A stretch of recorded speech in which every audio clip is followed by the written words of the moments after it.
Well, if you're not careful with your vote, you could wake up with Justin Trudeau with a majority government. I mean, being careful with your vote means you should vote for what you want.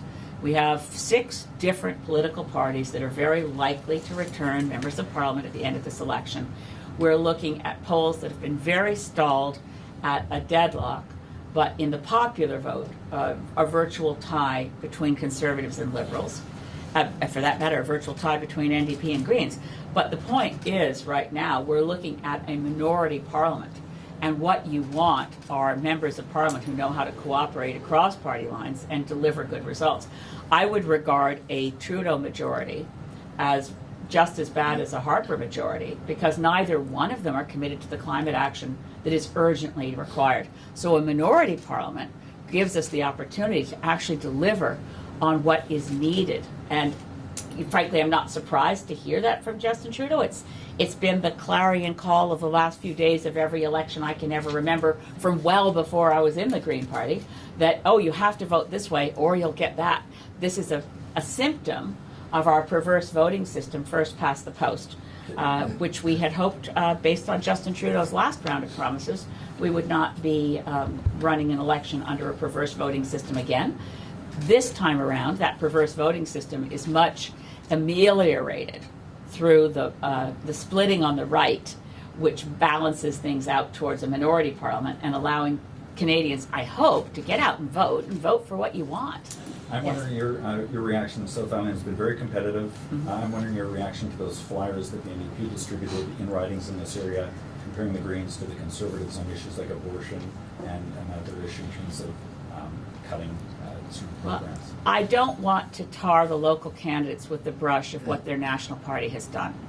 The NDP should be ashamed of themselves. They are knowingly distributing misinformation and disinformation intending to mislead voters. I got home last night to my own apartment and opened my mailbox and had 2 different full-colored waste of paper, loss of trees in my hands telling me that I'd said things I've never, ever said. So the NDP, fortunately, CTV did a news tracker truth check, and found, no surprise, in their words, CTV found these flyers, quote unquote, wildly misleading, unquote. I hadn't heard their radio ads until a couple hours ago when I went into CFAX to do an interview with Al Farabee and heard loudspeaker in the waiting room a voiceover from the NDP that was absolutely outrageous in their disregard for truth. To say that I was, as leader of the Green Party, happy to work with Stephen Harper's Conservatives. I would remind the NDP who put Stephen Harper in power in 2005. They did, by collaborating with the Bloc Québécois and the Conservatives to bring down a minority Liberal government that had just delivered a good climate plan, rather an excellent Kyoto plan, plus universal childcare, plus the Kelowna Accord. The NDP should not be spreading lies in an election campaign. This is not the party of Tommy Douglas. I don't know how rank and file NDPers can tolerate seeing their party throw mud like this. It's quite shocking. Can I ask you on a related note, you talked about the prospect of a minority government. You've discussed this previously, but would you be willing to enter into an agreement for a minority government with the sheer Conservatives, or in fact a coalition government with? So my number one position around discussing an election and cooperation after an election is that you really do have to wait to see what happens in the election. We have, as Greens, and because I'm the co-chair of the Global Greens Parliamentarians Association, I work with elected Green members of Parliament around the world. I have the benefit of knowing, the kinds of negotiations it took that my colleague, who's co-leader of the Swedish Greens, Isabella Löfven, is the Deputy Prime Minister of Sweden. My colleague, James Shaw, co-leader of the New Zealand Greens, is currently the Minister for Climate in New Zealand. And, of course, experiences around the world, including here in British Columbia. British Columbians know that in a minority situation, the appropriate thing to do is to talk to everyone. You'll recall, British Columbians will recall that after the 2017 spring election, Andrew Weaver sat down and talked with Christy Clark's Liberals, sat down and talked with John Horgan and the New Democrats. All I've said, for which I'm now being maligned by Mr. Singh, All I've said is that I would talk to conservatives. We've also said very clearly we could provide no support on a confidence vote to any party or combination of parties that fail to take the required action on the climate crisis. So that's as far as we'll go in speculating about negotiations. At this point, if all the millennials decide it's time to get up and vote for what we want, and we're going to vote green, we'll be discussing what combination of support the Green Party needs to form government. So I don't want to count chickens before they're hatched, and it's dispiriting to see how honest answers to questions, and I always answer questions honestly, have been twisted, manipulated, and put forward by New Democrats in a way that is completely unconscionable. And I tried so hard with Mr. Singh we do campaign on a high road. We didn't run a candidate against Jagmeet Singh in the by-election in Burnaby South. He might well not have been able to get into Parliament if we'd run a strong campaign there. But we, as a federal council, not me by myself, and the local Greens in that riding, thought we should be high-minded and generous. And in response, we've been the victim of more smears and mudslinging than I've never experienced it in politics. And it's not like it's just whispers. It's paid advertising and hard copy brochures. So I would really call on New Democratic Party members who are really decent, good people to contact your party headquarters and ask them to stop bringing your party's reputation into disrepute through distributing things that are so transparently untrue. So are you saying if there is a minority situation, you won't work with the NDP? No, of course not. I'll work with everybody. That's my point.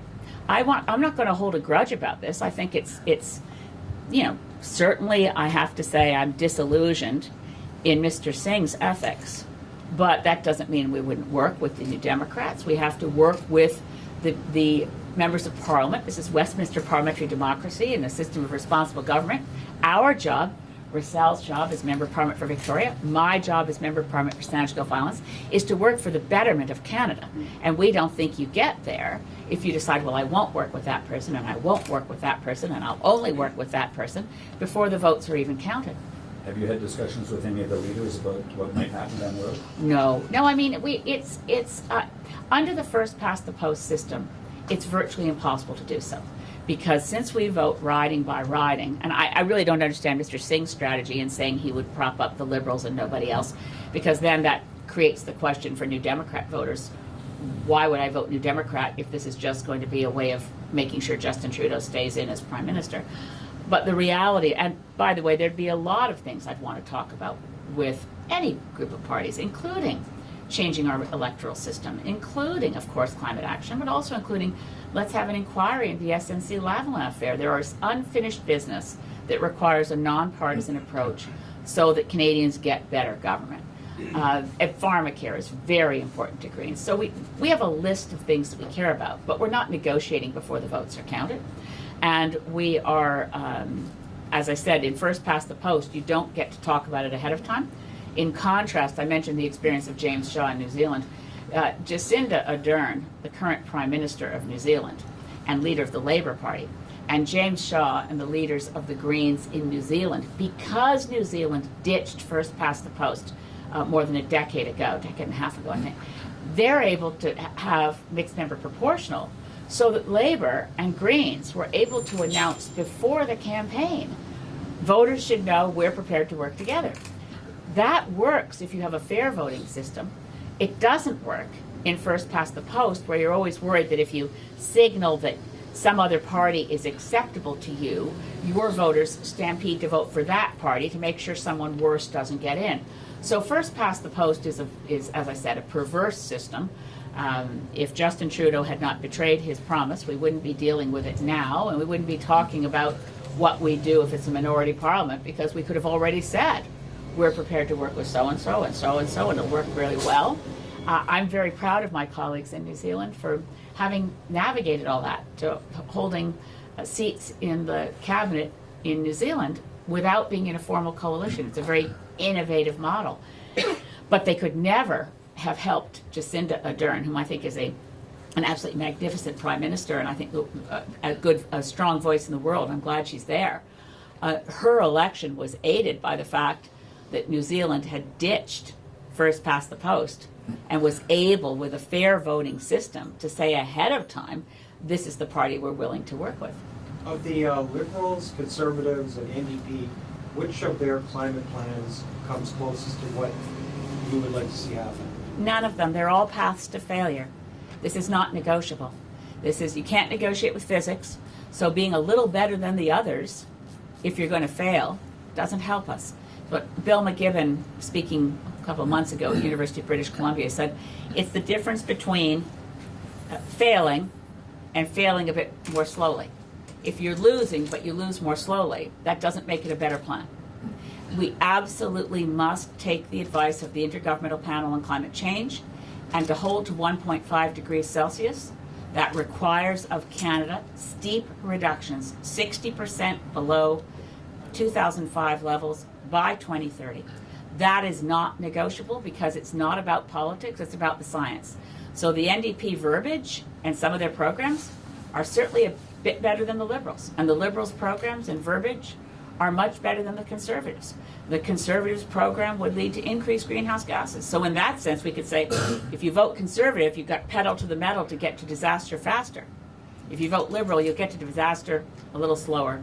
If you vote NDP, you get to disaster a little slower. I'm not prepared to compromise on our kids' future, which is why a Green vote is the only vote for climate action. Can I ask you, former President Obama has endorsed very recently Justin Trudeau. What's your reaction to that?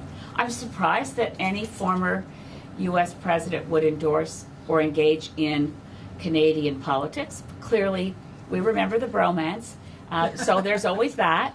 But I think it's important for Canadians to decide who forms government, and the clearest and best result from this election will be if we avoid a false majority for either the Liberals or the Conservatives, to force them to have to listen and to work with some of the parties in the House of Commons that may be smaller. We're much smaller, but we're also going to hold to principle over power.